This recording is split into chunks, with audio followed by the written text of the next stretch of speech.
देखिए, हज के मसले पर आज हमने पत्रकार वार्ता बुलाई है।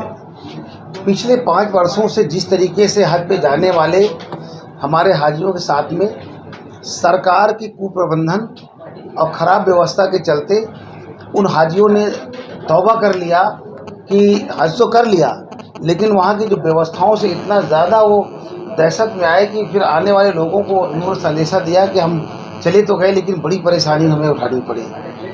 हमारा मतलब है कि हज पे इससे पहले भी लोग जाया करते थे। जब उस हज यात्रा के दौरान जब हाजी वहाँ पर जाते थे तो उनको तमाम जो सुविधाएं मिलनी चाहिए तो वो मिलती थी, लेकिन जब से भारतीय जनता पार्टी की सरकार आई है तब से लगातार हज पे जाने वाले ज़ायरीन हाजियों की संख्या दिन पर दिन घटती जा रही है।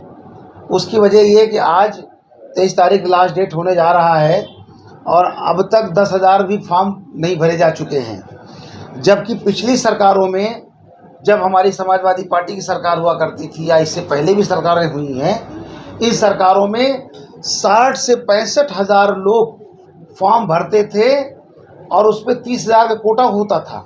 60 से 65 हज़ार लोग फॉर्म भरते थे हज पे जाने के लिए और उस पर तमाम लोग सिफारिश करते थे, दुआएं करते थे कि मेरा नाम आ जाए।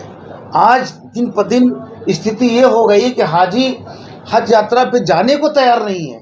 ऐसा क्या हो गया जहां पिछली सरकारों में जाने की मारा मारी थी और आज भारतीय जनता पार्टी की सरकार में हाजी हज पे जाने के लिए कतरा रहे हैं। उसकी वजह यह है कि सरकार की खराब व्यवस्था पिछली बार और पिछले 3 सालों में तो पराकाष्ठा हो गई। 2024 में सारी हदें पार कर गई। जो हज कमेटी ऑफ इंडिया की तरफ से CEO आफाकी साहब लियाकत अली आफाकी साहब को बनाया गया था, वो निहायत बदतमीज़ आदमी थे जिन्होंने हाजियों के साथ में बदतमीज़ी किया। जब किसी हाजी ने शिकायत किया तो उनके साथ गलत तरीके से व्यवहार किया और हम लोगों ने आफाकी साहब की शिकायत भी किया सरकार में। सरकार ने सुनी भी और सरकार ने आफाकी साहब को CEO पद से हटा तो दिया, लेकिन अफसोस की बात यह है कि CEO पद से हटा करके उन्होंने अल्पसंख्यक मंत्रालय में उनको डायरेक्टर बना दिया और जब अब हज के सारे मसले उन्हीं के अंडर फिर आ गए, बात तो वही हो गई। इसलिए सरकार से मांगे सबसे पहले लियाकत अली आफाकी साहब को उनके पद से हटाया जाए और हज के मसले पर को गंभीरता से लेकर के और उनकी जगह एक ईमानदार और कर्मठ सैकड़ों लोग पड़े हुए हैं उनको लगाया जाए ताकि 2025 का हज सफल तरीके से हो सके। और हम देखिए 3 मांगों को लेकर के प्रेस कॉन्फ्रेंस कर रहे हैं। एक तो आफाकी साहब को हटाया जाए, उसमें ईमानदार अफसर लगाया जाए। तीसरी बात यह है कि इन्होंने जो कहा कि सरकार की नई पॉलिसी जब आई है, इस बार 2024 में इन्होंने ये कहा कि अब हज यात्रा पे लेडीज और जेंट्स अलग अलग ठहरेंगे। बहुत से लोग फॉर्म भर चुके हैं। जब उन्होंने गाइडलाइन पढ़ा, उनकी पॉलिसी पढ़ा, तो इन्होंने कहा कि अलग अलग ठहरेंगे। जबकि इतिहास है, जब से हज की बात है तब से लोग हमेशा साथ रुकते। जो फैमिली के साथ जाता है वो फैमिली के साथ रुकता है। इन्होंने सबको अलग कर दिया।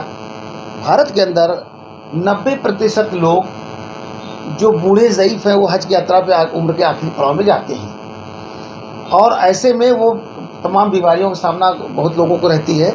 उन्हें दवा की ज़रूरत पड़ती है, एक सेवा की ज़रूरत पड़ती है, तो फैमिली से जाते हैं कि एक दूसरे का सपोर्ट हो जाएगा, हमारा हज का सफ़र पूरा हो जाएगा। ऐसे में जिन लोगों ने देखा कि ये नई पॉलिसी आ गई तब वो फॉर्म वापस भी ले रहे हैं, आवेदन वापस ले रहे हैं। मुझे भैया नहीं जाना है यहाँ पर, वहाँ तो हमारा कोई देख रेख नहीं करेगा, हम तो ही मर जाएंगे। तो ऐसे में लोग ये दहशत के साए में है, वो फॉर्म नहीं भर रहे हैं। और सरकार अपनी तरफ से जब दिन पर दिन हज यात्रा जाने वालों की संख्या घटती जा रही है तो सरकार को ये चाहिए व्यवस्था कि इस पर एक जांच बैठाना चाहिए, क्यों लोग क्यों जा रहे हैं हज यात्रा पे, और जो लोग गए हैं उनके साथ शिकायतें हुई हैं, जो उनको परेशानी हुई है, उन परेशानी पे सरकार को जांच करा करके उसकी पुनरावृत्ति ना हो, इसलिए नई व्यवस्था उसमें लागू करनी चाहिए था। सरकार को मज़ा आ रहा है, हाजी परेशान हो रहा है।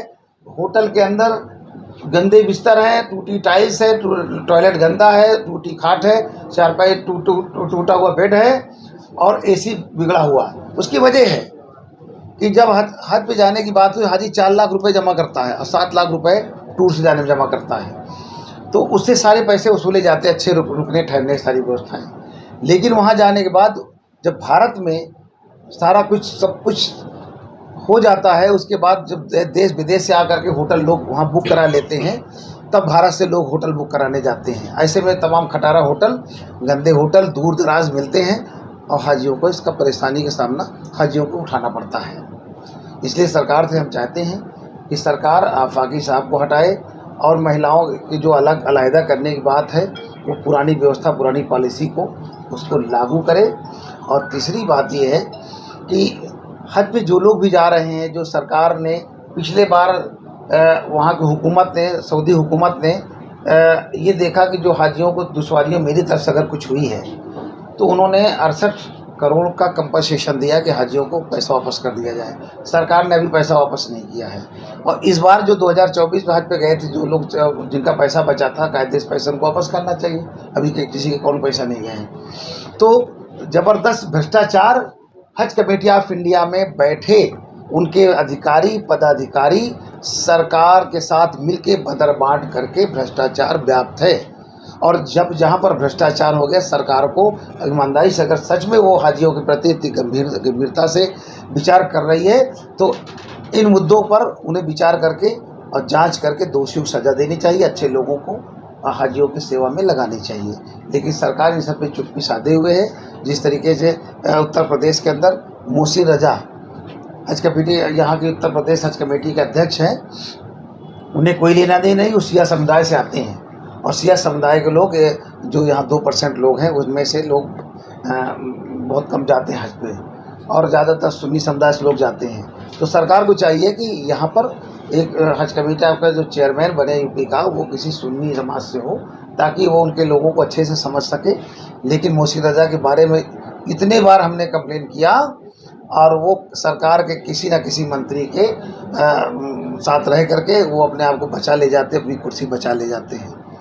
इसलिए सरकार को जो हो रहे हैं हज कमेटी ऑफ इंडिया में हाजियों के साथ जाने में तमाम दुश्वारियों का सामना करना पड़ा, सरकार को गंभीरतापूर्वक विचार करना पड़ेगा। अगर ये देखा जाए